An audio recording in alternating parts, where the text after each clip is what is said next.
Welcome to LT Outdoors, the channel with everything the outdoor world has to offer.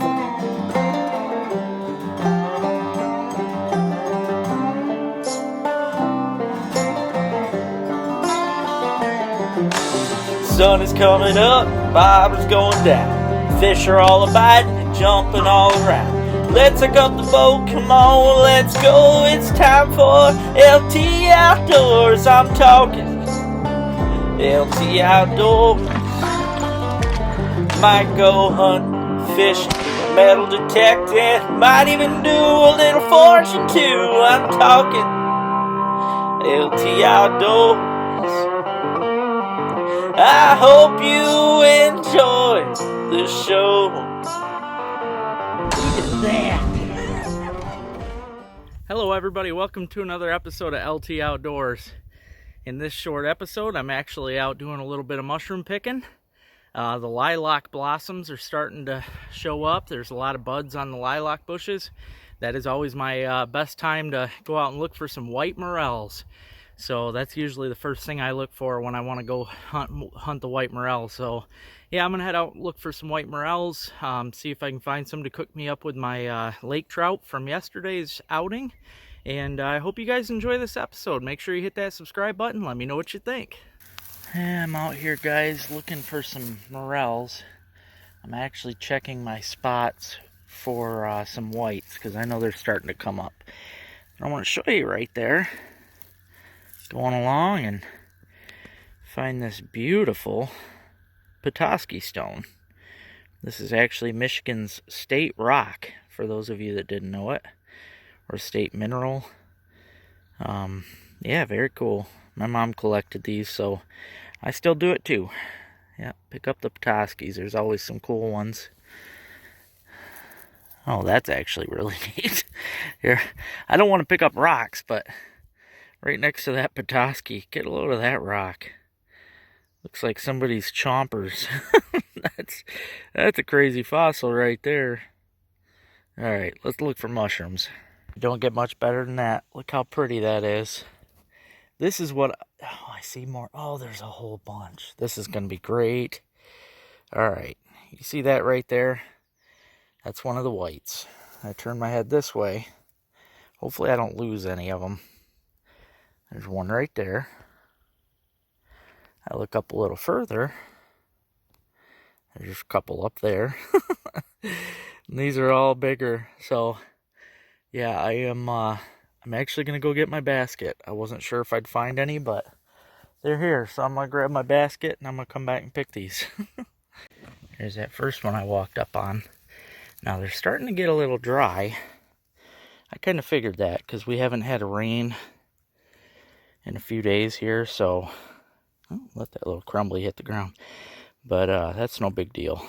But as you can see, I like these better, obviously, because they are a bigger, thicker morel. You get a lot more meat out of the whites. So I look forward to when these come up every year. Plus, they're a lot easier to see. Man, these are just beautiful. So pretty. Don't get any better than that, folks. Don't get any better than that. I'm going to crawl my way over. Might as well pick up as many ticks as I can. I'm just joking. Safety, people, even though I shouldn't. I'm probably going to be covered in ticks regardless. But, yeah, I'm going to look for more while I'm crawling. Because it's always best to see them on the ground. This guy's kind of chewed up, but you know what? The bugs left some for me. So, I'm still going to eat it. And then there's that beautiful one there. I'm going to take a picture of that one. Alright, get this guy. Man, they're so big and beautiful. Just look at that. As you can see, I always snap off the stem. I really, I don't know if it matters, but I always take that precaution because might as well. It don't hurt. It's not like you can eat the stem. Might as well leave it behind. Gosh, love them. Alright, I just found another one. Funny thing is, I just walked past it about 50 yards looking for more. And then I always like to come look over spots again because it happens. You always end up passing them. Somehow, they blend in a little bit. But one thing I want to show you guys, if you notice, I don't want to show you everything because I don't want to give away where I'm at. Oh, I see a little one too. I see one right in the grass there. So there's a couple here. But one thing I want to point out, if you notice, I am not around, there's no poplars. I am not around poplars. In fact, the thing that I mostly look for this time of year for whites, when I say this time of year, it's early May. It's like mid-May right now. I look for a sandy soil. It's what they call sandy marl. It's sand mixed with dirt. They love, these big whites love to grow out of the sandier soils. Oops, broke off the bottom, but that's okay. Fried up nonetheless. But yeah, they grow out of a sandier soil.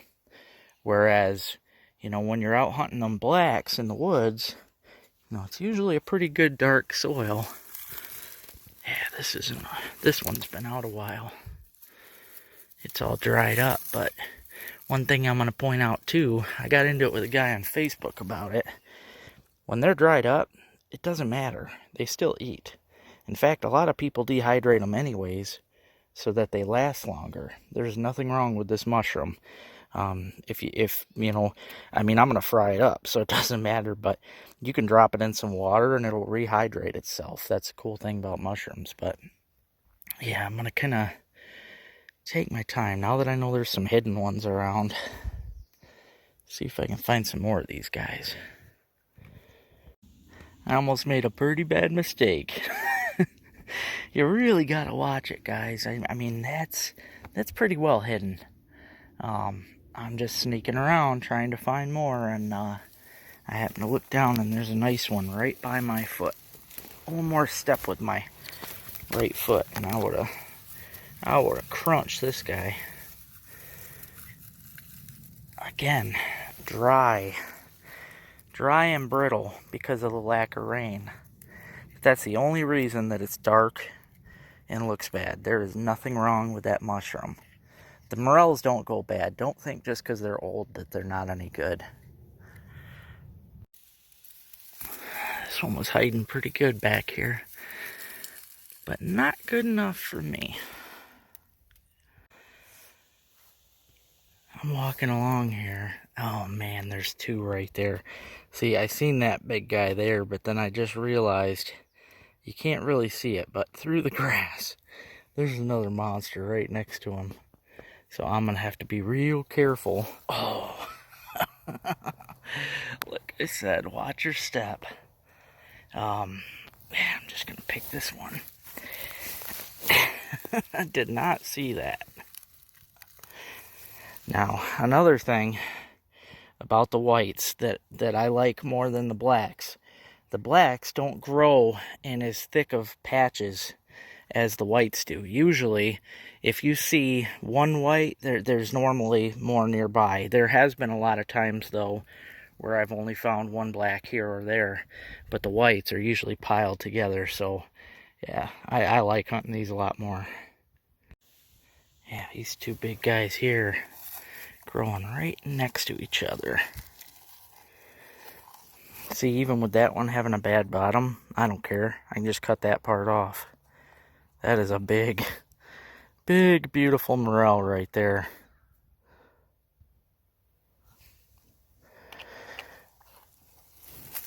So is this one. Just look at that. Awesome. Alright, I want to show you guys, this is the smallest of my Lakers. I took it and I diced it up, making Laker nuggets. And I've got me a nice dry batter. I just mixed up a couple different types of dry batter mix that I like. Also, as you've seen me go get, some big, beautiful, these are gorgeous, big old morel mushrooms. And as I've shown before, I'm going to slice them up right down the middle just to make sure there's no bugs in them. In fact, I'll show you that right now, because I don't think I showed how I did that before. There's no real special way of doing it. Super easy. You just slice it literally straight down the middle. That's it. Look at that, beautiful. And you know, if I don't see any bugs in it, I just leave it be. Now this one I'm gonna cut the bottom off because it just doesn't look very good. It might not be any good for me. I don't want to risk getting sick. Now there's roly-poly. I don't want to eat the roly-poly. Like I said, always gotta. That's why you want to cut them open. I used to soak them in salt water. I've read that, you know, it's best. Yeah, see that? Another roly-poly hiding in there. If you want to go all natural, it's best that you, you know, don't soak them, because, you know, soaking them kind of kills the flavor, and it, you know, gets all that moisture inside of them, and yeah, a lot of the flavor will go out of them. But I'm just gonna, some of these are so old that they're crumbling, but that's okay. I don't care. I'll just throw the crumbles in there too. I mean, it'll all fry up, even the crumbles. I'll just dump this whole plate in there. I'll make sure there ain't any grass. But yeah, when I'm all done making sure there ain't any bugs, like there was a bug in here, I'll just scrape some of this stuff out. Get this little bit of dirt out of here. Like I said, I'm not worried. That's why it's called eating off the land. Yeah, I'm not a clean freak. I've eaten my fair share of bugs in my day. Protein. But yeah, I'm just gonna cook these up in some butter. Like I've said before, everything's good in butter. Poor things are crumbling. They haven't had any rain. It's been so dry up here. Yeah, see, there was, at one time there was a bug living in this one because he's got his remains in there. A little bit of bug scat. Yum, yum. That's why you always want to open them up, because you never know when there's a little tenant inside. And them roly-polies ain't the best eating. Alright, I'm going to get that butter frying up, and I'm going to dump all this in, get her fried up. Again, huge shout out to my buddy Jimmy for giving me this cast iron pan. I love this thing. I've been cooking a lot on this. Actually, it's the only pan I've used since he's given it to me. And I love it. He was right. Everything tastes better on it. Gonna get this butter cooked down, dump in my morels, and my fish. We're gonna get this all going. Okay, while that butter's cooking down, it's almost there. I'm gonna throw all my little nuggets into my batter mix. Now, I recommend, see, this is just a quart bag. Stupid idea. I didn't have any gallon bags. I'm all out. I usually use a gallon bag because they work way better to mix stuff up in.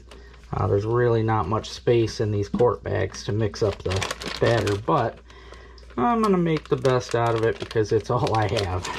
Sometimes you just got to make do. So I'll just spend a little more time shaking it around, make sure I get into every little crevice, so I can get everything in here covered with a little bit of dry batter. See, it's all getting covered nice.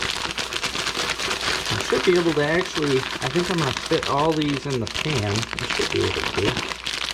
Pretty good sized pan. But we shall see. Alright. Let's see. Now, lake trout used to be a really greasy fish. When I was a kid, a lot of people didn't even want to fish for them, because the only way that they were really any good is if you smoked them. I mean, people just complained about them. Nowadays, you know, I talked about gobies before being a bad thing.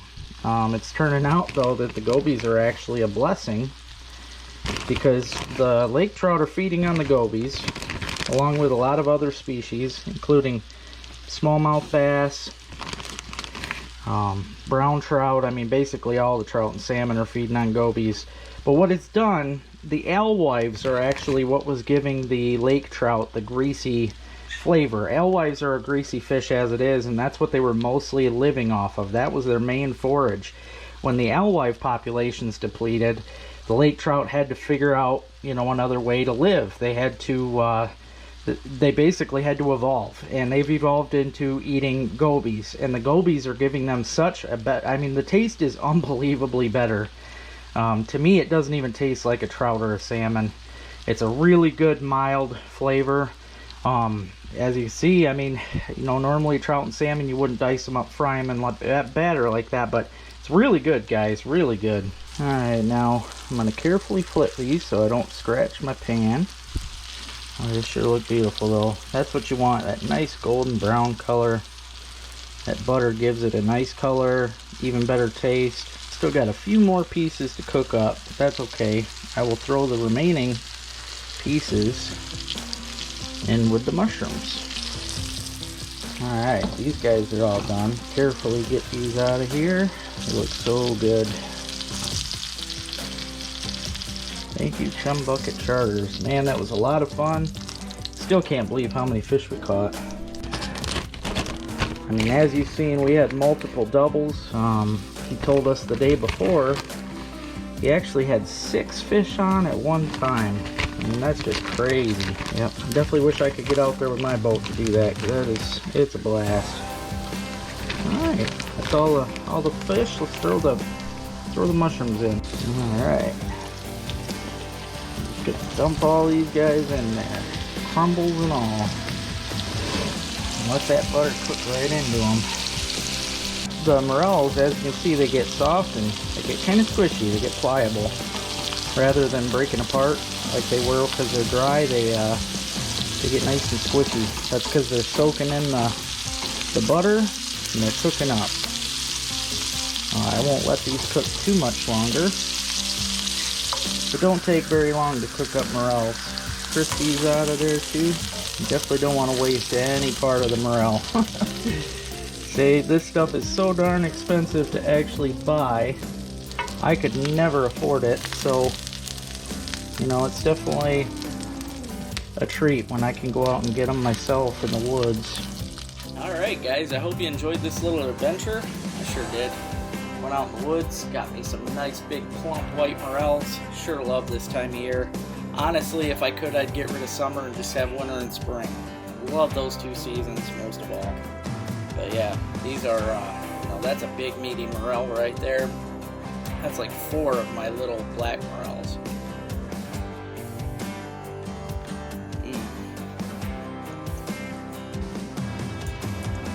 Just as good too. Just as good. That white trout. Lake trout nuggets, I'll tell you. Not greasy at all. Not even fishy. It's really crazy what the gobies have done with that fishery, because like I said, they used to be a fish that people enjoyed going out and catching them because they're, you know, there's a lot of them. They're abundant, but now they're just so much better eating. So yeah, I highly recommend, if you guys haven't already, get out and get some Lakers, give them a try. Let me know what you think, because these new Lakers are amazing. Also, if you're in Northeast Michigan, give that Chum Bucket Charters a call. Captain Steve, great guy, knows how to catch fish, knows how to put you on fish. So also, he guarantees fish when you're out on your charter, so you're gonna get them. But anyways, hope you guys enjoy this. Hit that subscribe button.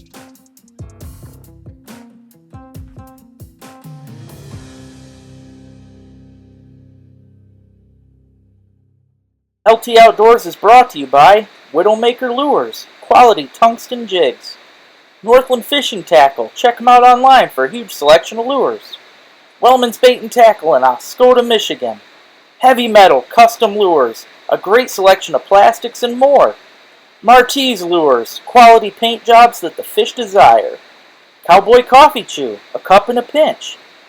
Crooked Bend, quality food plot mixes. Drake Clothing Company, quality outdoor clothing. And Shelly Shirt Shack, where all the LT Outdoors merchandise is made. Feed the fish!